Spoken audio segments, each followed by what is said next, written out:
every story appears ordinary till you see the core side of it. And what you're looking for is the story behind the news. We bring it to you from Lagos, the commercial capital of Nigeria. Giving you all sides and political stories round the clock. Every detail from the start line to the final whistle. CoreTV News, expanding your view.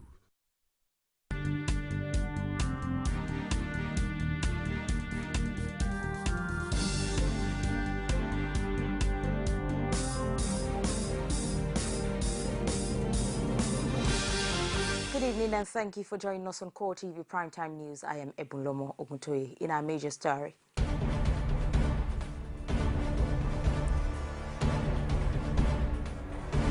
dignitaries gather in the ancient city of Ile-Ife for the burial ceremony of late Onirisa Oba Okwadeshijuade Olubuse II.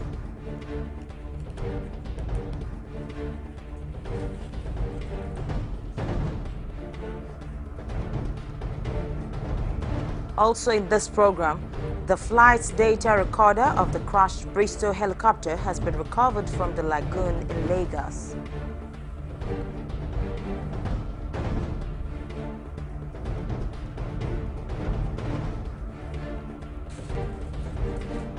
House of Representatives sets up Needs Assessment Committee.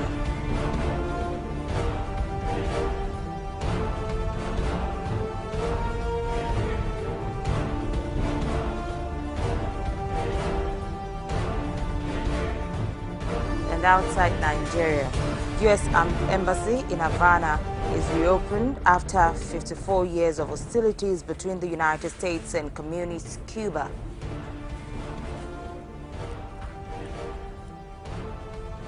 An interdenominational service has been held in honor of the dead Ooni of Ife, Oba Okwadeshijuade Olubuse II. The service held at the Palace Square in Ile-Ife, and it had dignitaries in attendance led by Vice President Yemi Osinbajo. The revered monarch was described as a cultural pillar and a unifying factor for Yoruba nation and the country at large, while traditional rulers were advised to emulate Ooni's lifestyle. Rashid has more. As the old saying goes, there is time for everything, a time to be born and a time to die. Okwadeshijuade Olubuse, the 50th Ooni of Ile-Ife, is no doubt a great king, and his burial had the color of his status. Important personalities led by the Vice President of Nigeria, Yemi Osinbajo, graced the interdenominational service held for the monarch.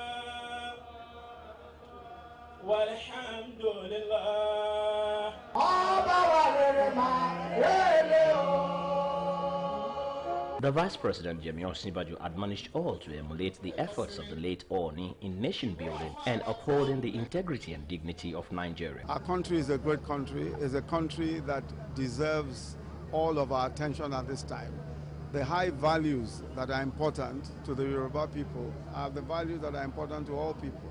The values of integrity, of high morality, of hard work, of innovation. You know, those are the kinds of values that we've always upheld as a people, and these are the values that are important for the nation at this time. Children and relatives of the late frontline Yoruba monarch extolled his virtue as a father and a king. Everybody can know what he meant and what he stood for. Okay, it's popular, and it's the first class Oba. The way he used to invite me to come and sit down with him, the way he used to give me, make sure I had something to eat and everything. He was a great man. The role of the late Olubuse in projecting Yoruba tradition cannot be overemphasized. Traditional rulers are advised to emulate the life of the late Ooni of Ife in unifying Yoruba race. It is the new Ooni Ife and Alaafin Oyo. I pray for a cordial relationship to advance the cause of the Yoruba race. Because if the two of them are not together, it will be dragging the Yoruba race down. With the traditional burial of the Ooni held in private, it's no doubt that the sun has set, while focus now shifts on who becomes the next Ooni of Ile-Ife. Rashid, CoreTV News, Ile-Ife. The black box of the Bristol helicopter, which crashed into the lagoon on Wednesday in Lagos, has been recovered. The black box, also known as the flight data recorder, was recovered by the Accident Investigation Bureau from the lagoon this afternoon. It is expected that the recovery will help in unraveling the mystery surrounding the crash, which claimed 6 lives, and the destruction of the Bristol helicopter. Speaker of the House of Representatives Yakubu Dogara has inaugurated a 19-man committee to conduct needs assessment for the House and the National Assembly in general. Speaking while inaugurating the committee, Dogara said the assessment will help determine the effective running of the legislature, especially as there is no such structure in place at present. He also urged them to undertake a comparative study of cost of an efficient legislature, including cost of conducting public hearings, as well as build, equip, and maintain National Assembly infrastructure. The committee, which has 3 weeks to present its report, comprises civil society groups, professional bodies, and independent groups, and is chaired by rights activist Clement Nwakwo. Priority and help block wastage in governance. The lawmaker, who is representing Kaba Binu Ijimu constituency, was speaking against the backdrop of allegations of disagreement among federal legislators on pay cuts. He told journalists at the National Assembly complex that any move towards cutting salary only amounts to playing to the gallery. A member of the House of Representatives, Tajuddin Yusuf, has advised his colleagues in the National Assembly to reset their priority and help block wastage in governance. The lawmaker, who is representing Kaba Bunu Ijimu constituency, was speaking against the backdrop of allegations of disagreement among federal legislators on pay cuts. He told journalists at the National Assembly complex that any move towards cutting salaries will result to nothing. The crisis that broke out in the Benue State chapter of the All Progressives Congress in the aftermath of the nomination and election of Governor Samuel Ortom has been laid to rest. Briefing newsman at the party secretariat, Speaker of the House of Representatives Yakubu Dogara disclosed that all the contending parties have been reconciled. He noted that all court cases instituted by aggrieved party members over Ortom's nomination have been withdrawn. President Buhari's special appeal to the Benue APC family is to see the need why Benue State must move ahead and make steady and rapid progress, and why APC must actualize the dreams of the people for a better life, and why the leaders of the party here must bury the hatchet and work together to further the hope for a glorious future for this beautiful state that is known as the food basket of the nation. Mr. President believes that the people who can turn around the fortunes of Benue into a prosperous entity are all here in this room. He further believes that everyone here is concerned with the future of this great state and has at one time or the other made sacrifices to advance the cause of that state. Above all, he believes that we can all come to an amicable settlement to solidify the gains of our party in the last elections. It therefore only remains for me to, on behalf of Mr. President and Commander-in-Chief of the Federal Republic of Nigeria, President Muhammadu Buhari, to announce to you, our leaders, distinguished ladies and gentlemen of the press, and to the whole world, the Honorable Jime and Senator Waku have graciously agreed to withdraw or discontinue the case in court.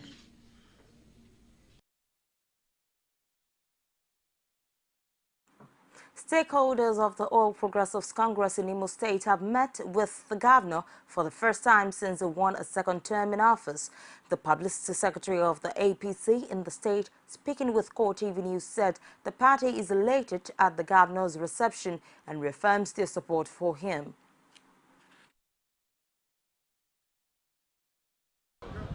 In fact, in that meeting, he in particular especially also singled out for commendation. One of us in the party, the state secretary of the party, has just been appointed as SSA to the governor for his, very great performance he's already showing within the first few weeks in office. Yes, I must say that His Excellency talked about the allowances of the party people, and assured us that, in fact, just as we're living, he has already given a directive at least 2 to 3 months of these allowances paid.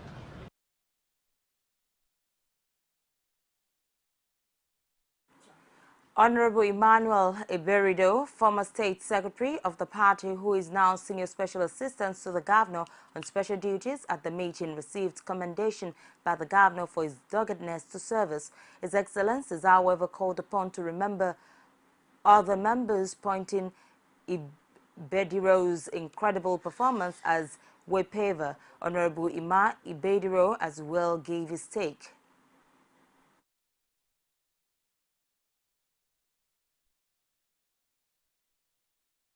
I'm the first appointment the governor is looking from the party. And if the governor can rise up to say, the man you could give to me is doing well, that means other people from the party are also expected to do well. So it's a good thing for the party, and I'm sure the governor will also extend his hand to other members of the party to bring them on board and make sure that things go well. Good, thank you very much.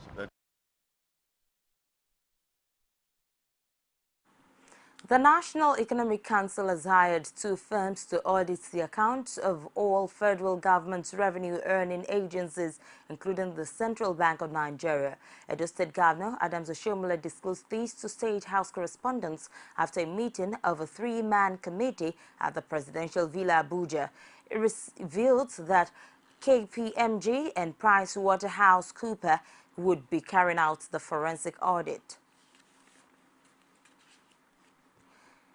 The crisis rocking the People's Democratic Party in Ekiti State on Friday took another dimension with the announcement that 4 of the party's state executives have been expelled by the State Executive Committee.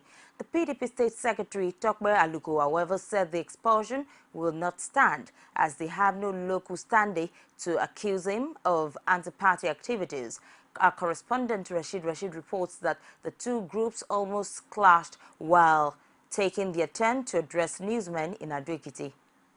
For some time now, the People's Democratic Party in Ekiti State has been having leadership tussle. The crisis on Friday took another twist as the party's State Executive Council announced the expulsion of 4 of the State Working Committee members. Tempers later flared with the development as the 2 factions almost clashed while addressing journalists in the state capital.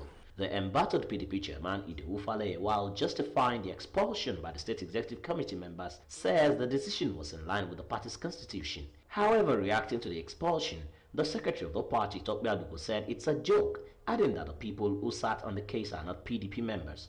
The committee might have presumed that they've accepted the allegation levied against them.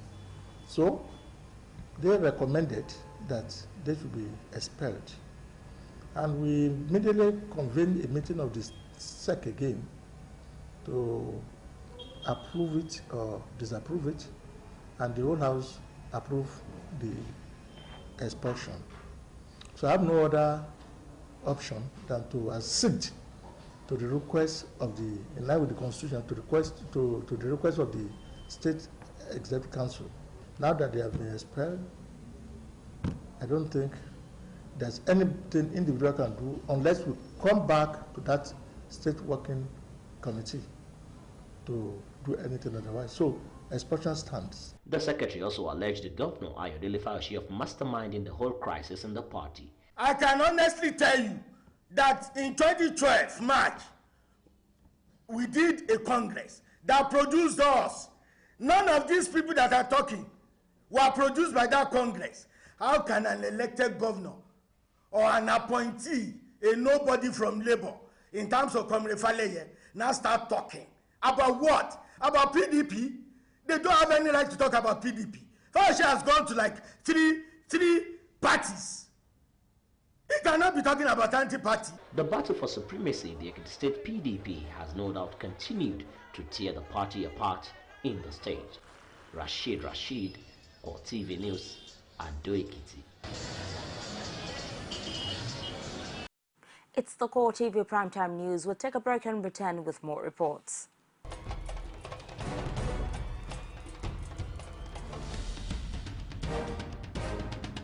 This is what the people are saying. You don't run a big economy with generator. They need to do more in terms of energy and power. Many things to do for this Nigeria about lights, water, and new TT. For Nigerians that are not gullible, we know that good laws have done nothing good for this country. Buhari won the election convincingly. Talk to her husband that you should keep promise about what you said, and because people are watching you, you know, another election is coming. Also, some people will stand for Yoruba land, will be strong man, we don't die. This nation is moving forward. The best is going to take place. The people giving voice to the voiceless. Thank you for being there. And if you're just joining us, it's the Core TV Primetime News, and here are our major stories. Dignitaries gather in the ancient city of Ile-Ife for the burial ceremony of late Oni Oba Okwadeshijuade Olubushe II.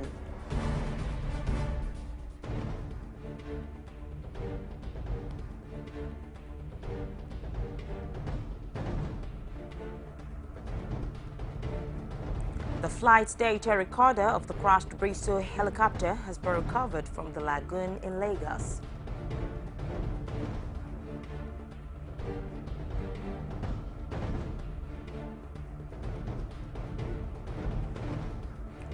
House of Representatives sets up needs assessment committee.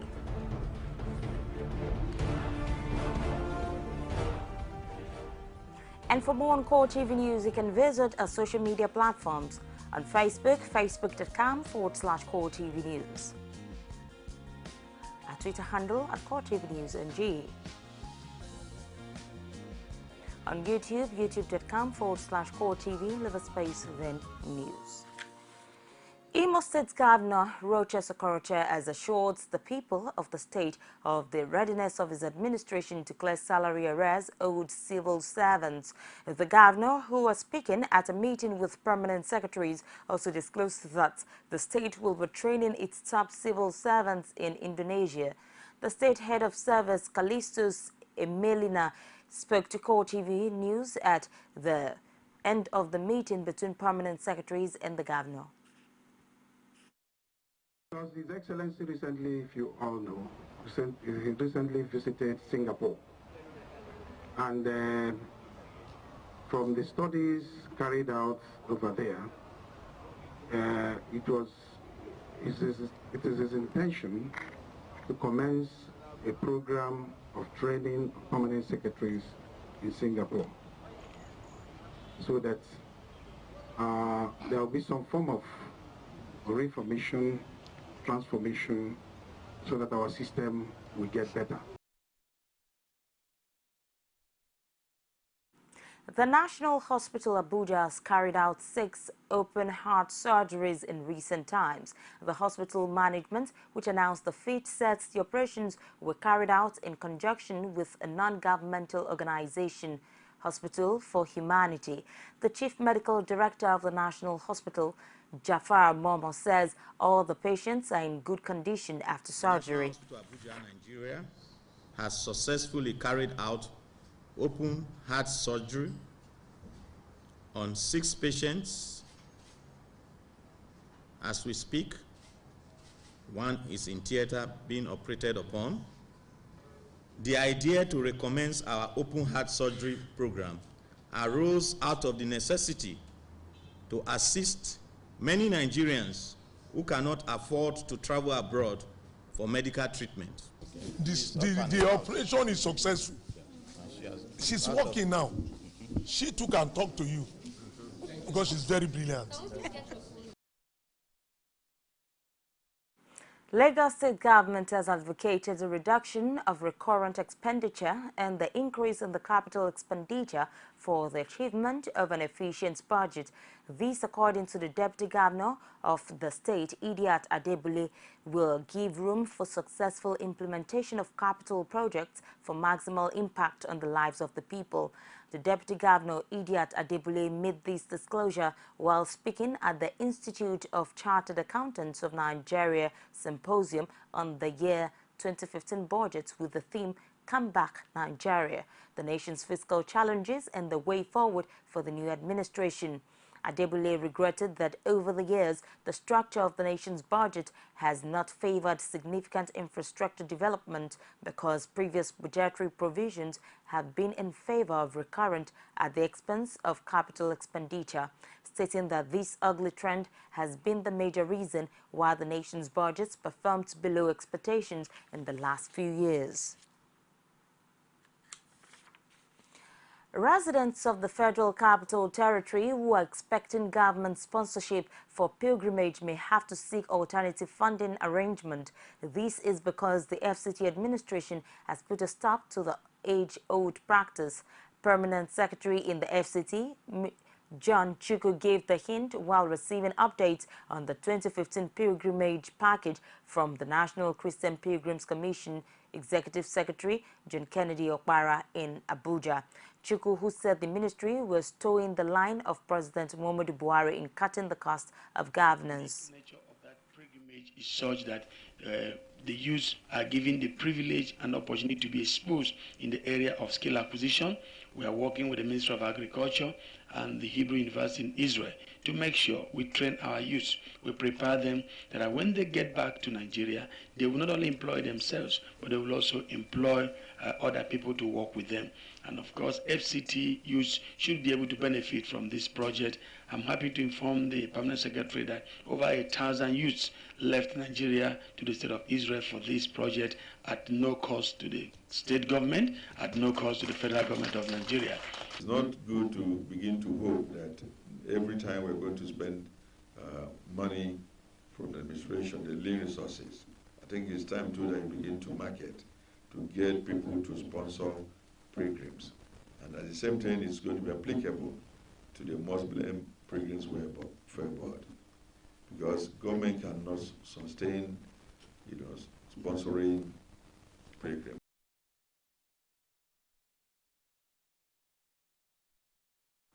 President Muhammadu Buhari has handed down a 3-month directive to the newly appointed service chiefs to end Boko Haram in the northeast. Buhari says the chiefs will be held accountable on equipment and troops on the front line, hence the need to improve on their welfare. A promise that his administration will provide all the resources and supports the need to achieve the desired directive. Pius Samuel has more in this report.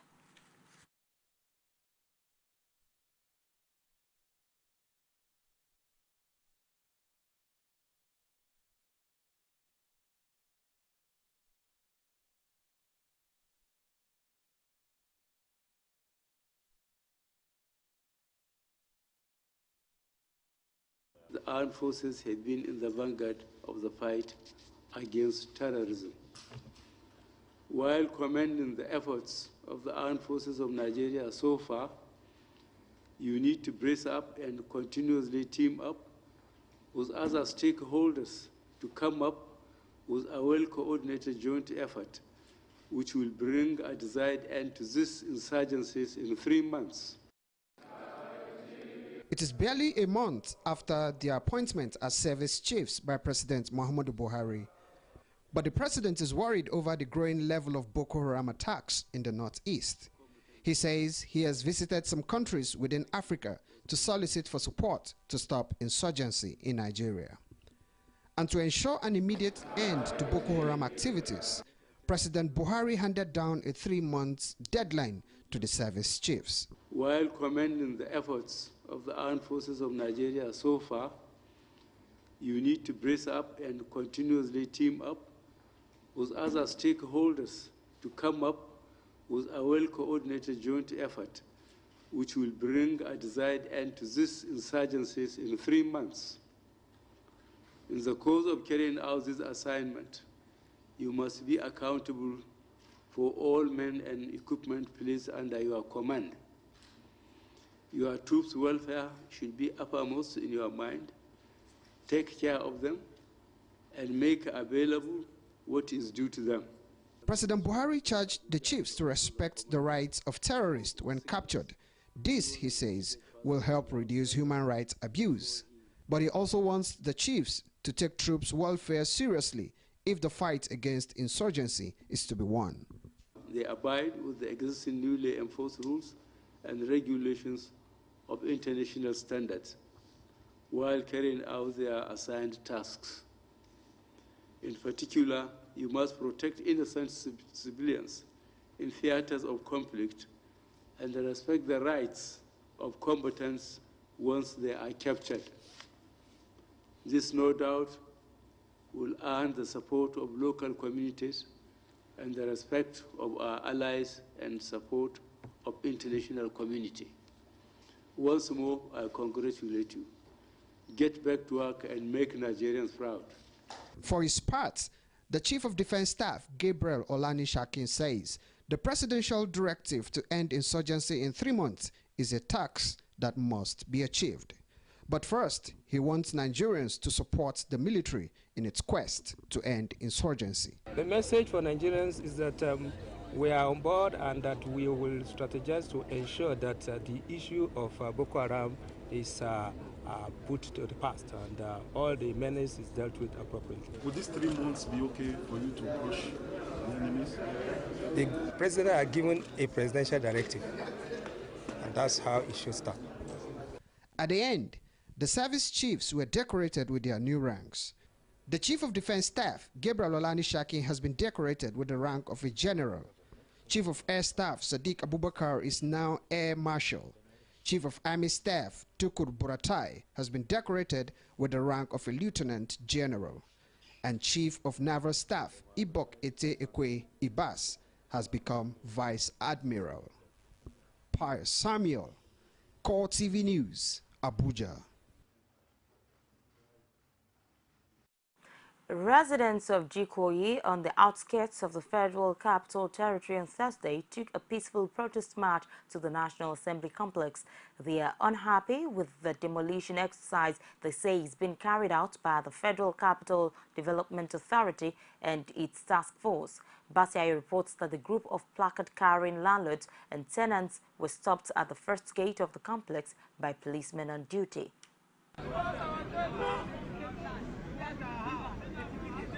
This group of both the young and the old are residents of Jikoyi, one of the suburbs in the FCT. They are here to, according to them, unravel the mystery surrounding the demolition of their houses and structures 2 days ago. This man, who says he's the scribe of the Jikoyi Landlords Association, recounts what he thinks led to the exercise. The issue with those houses have been in the early 2000. And even apart from that, sorry, I forgot to mention this. Some of the houses that were demolished even have their landed papers. They have. I don't know what FCDA is 2. I thought FCDA is 1. They have even their landed papers. They have. And when you bring out these papers to present to those military people doing the demolition, they will tell you they are not ready to listen. They will tell you they are not here for that. They are here to carry out the demolition, and that is what they are here for. They are counting their losses over the exercise they say came as a surprise. Pass. When we come, nothing inside the Jikoyi, we just continue to see so many different people. Say this one will come, say, see my paper, we have bought this place, and they will bought more than an acre, only one person. Are we in Nigeria?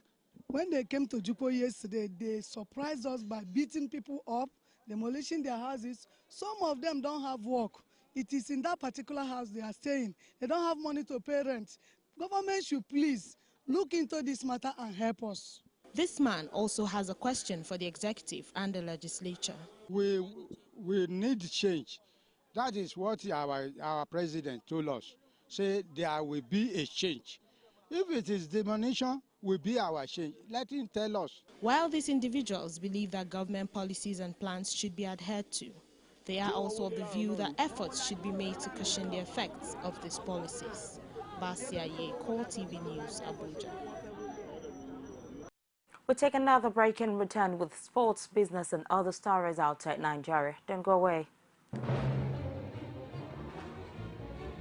Is it crazy or autocracy? Or what type of crazy is that? except crazy. News making the headlines. Black Maria is to carry criminals, trading looters that are in government today. Sometimes it gets confrontational. Slap you in the face. Excuse me, don't put words into my mouth. Whatever it is that will bring our military to disrepute, I said to hell. On Core Digest, I want to know why I should be believing them. Every weekday, we bring all of these together and take them to the court of public opinion. Everybody has a right in Nigeria. Where you are the judge. You can now watch CoreTV News live from anywhere in the world on our website www.coretvnews.com. Click on Live TV on our website and watch us live. And welcome to CoreTV Primetime Days. To follow us on Twitter, click on Twitter icon on our website. On Facebook, click on the Facebook and YouTube to see all our previous news production. You can also watch us live on YouTube. Click CoreTV, leave a space, then news. CoreTV News, a 24-hour news station.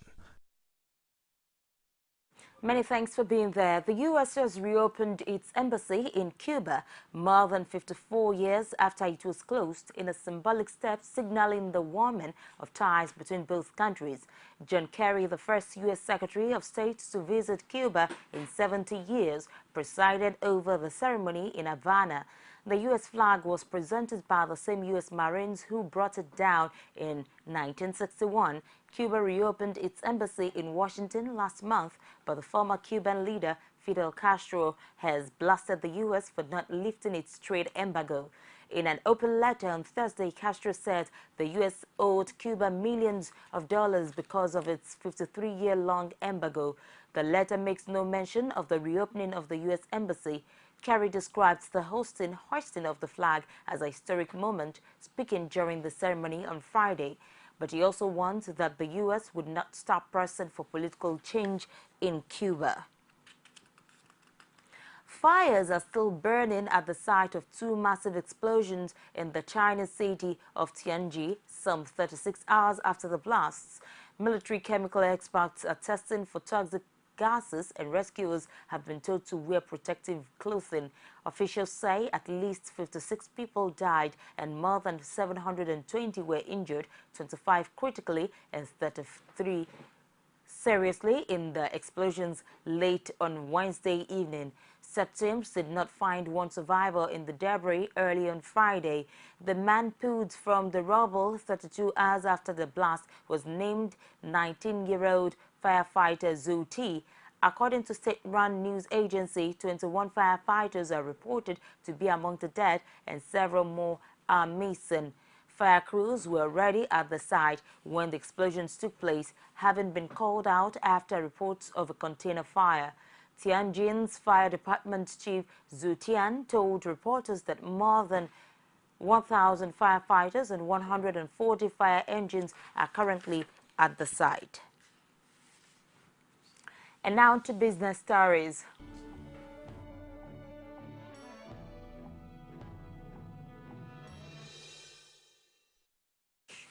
The Kaduna refinery is now producing at about 50% of its installed capacity, with the refining of 36,000 barrels of crude oil a day.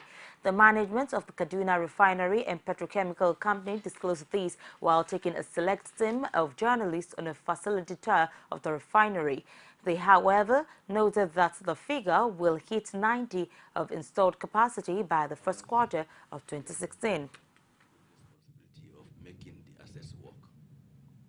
When these assets work, really a lot of downstream activities, which hitherto would be paralyzed, will all come back to fruition. Even from our neighborhood here, the moment they see the flare, then you start seeing some activities going on. Talk less of the downstream, what will happen to, of course, the time that you waste for queuing for PMS will also be eliminated. Some industries who have been having difficulty in getting energy source, especially fuel oil and AGO, will also keep on running. So it's a multiplier effect, and that is what gives us pleasure here, really, to make sure that indeed these assets that the federal government spend a lot of money to build are not allowed to waste. We are charged with that responsibility, and we will keep on doing our best. We would love if you continue to be part of that improvement in our refining operations. And what has happened here since the last year or so? And in the next 1 year, we'll come back, we will not believe what you'll be saying. We'll be seeing a different thing altogether. So we want to be part of that improvement process and growth. The immediate past acting Group Executive Director, Exploration and Production at the Nigerian National Petroleum Corporation (NNPC), Timothy Okun, has been appointed the Chief Executive Officer of the International Institute for Petroleum, Energy Law and Policy Group. Okun was until last week the acting GED Exploration and Production as well as Group Coordinator, Corporate Planning and Strategy at the NNPC. He would now have to superintend over the affairs of IIPELP, a think tank that provides institutional and structural support to the energy sector of Africa and Nigeria. A statement announcing his appointment was provided in Abuja by the IIPELP Group Company Secretary Valerie Arikpo-Ita on Friday. And now we're going to the sporting world.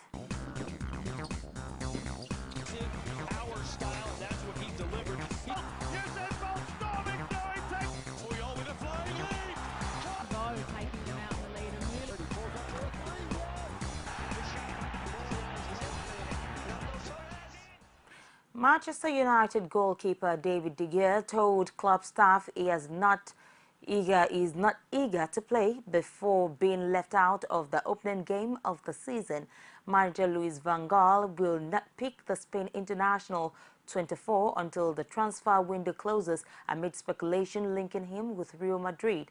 United's two-time player of the season told goalkeeper coach Franz Hoek it was not 100% sure he was moving, the club said. Argentina international Sergio Romero started Saturday's win over Tottenham.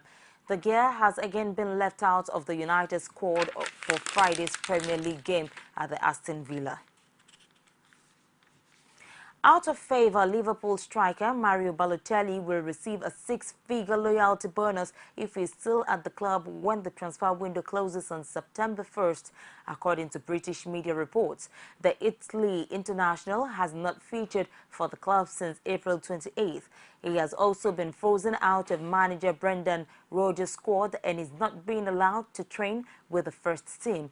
Balotelli has made just 10 Premier League starts and scored only 1 goal since joining the Merseyside club for £16 million from AC Milan in August 2014. He accepted a steep pay cut when he signed his 3-year contract at Anfield, but his agent, Mino Raiola, negotiated a number of add-ons for his client, including a series of lucrative loyalty bonuses. Manchester City striker Sergio Aguero is racing against time to be fully fit in order to start Sunday's Premier League clash against defending champions Chelsea. City's top scorer with 26 Premier League goals last year missed most of pre-season due to his involvement in the Copa America with Argentina. However, he came off the bench in the second half of the impressive 3-0 win at West Bromwich Albion in their Premier League opener on Monday. Aguero was unsure if he would have to take a place among the substitutes once again for the fixture against Chelsea, who were held 2-2 at home by Swansea City on Saturday.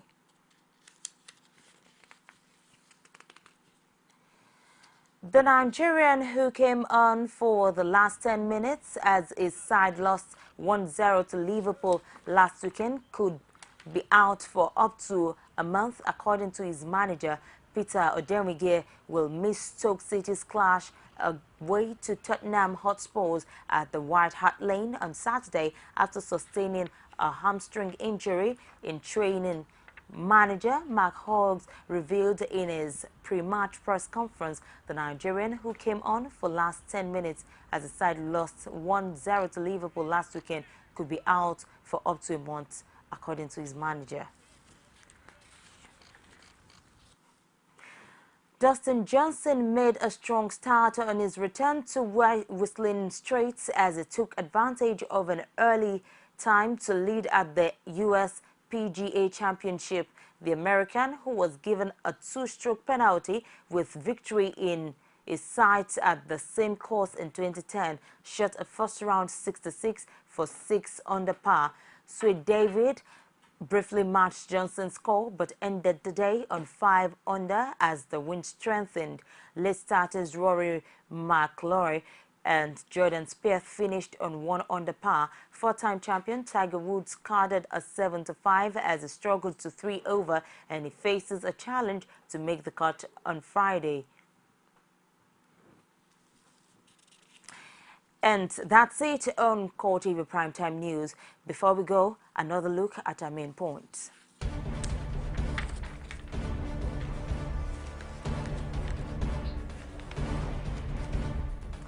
Reports said that dignitaries in the ancient city of Ile-Ife gathered for the burial ceremony of late Oni Obo Kwade Shijuade Olubushe II.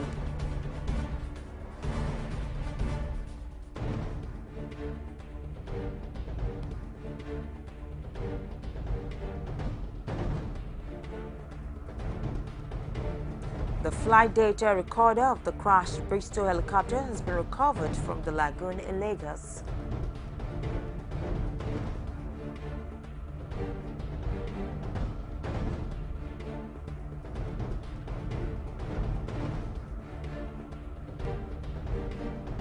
House of Representatives has set up Needs Assessment Committee. And that's it on CoreTV Primetime News tonight. Many thanks for watching. I am Ebuloma Oguntoye.